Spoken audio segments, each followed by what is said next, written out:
আজকে জর্দা সেমাইয়ের রেসিপির সাথে কিছু স্পেশাল ট্রিক বলে দিচ্ছি, যাদের জর্দা সেমাই একদম ঝরঝরে হয় না, তাদেরও এবার থেকে পারফেক্ট ঝরঝরে আর খুবই টেস্টি জর্দা সেমাই রেডি হয়ে যাবে। রেসিপিটা পুরো ফলো করবেন। প্রথমেই আমি এখানে রোস্টেড কিছু সেমাই নিয়ে নিয়েছি। কড়ার মধ্যে সাদা তেল দিয়ে গোটা গরম মসলা ফোড়ন দিলাম। দিয়ে সেমাইটাকে দিয়ে উল্টে পাল্টে ভালো করে এটাকে একটু গ্যাসের ফ্লেমটা লো রেখে ভেজে নিতে হবে।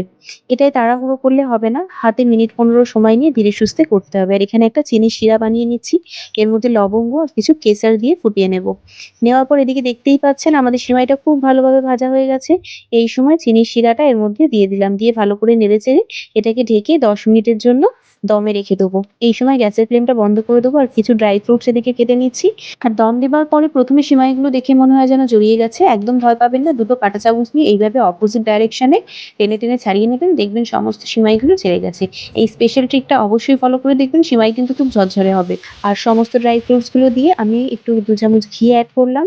দিলেই কিন্তু রেডি হয়ে গেল আমাদের পারফেক্ট ঝরঝরে খুবই টেস্টি জর্দা সিমুই। দেখে আপনারা বুঝতেই পারছেন কতটা পারফেক্ট হয়েছে সিমাইটা, একটুও গায়ে, গায়ে লেগে নেই। ভিডিওটা ভালো লাগলে একটা লাইক করে দেবেন আর আমার চ্যানেলটিকে সাবস্ক্রাইব করে দেবেন। টাটা!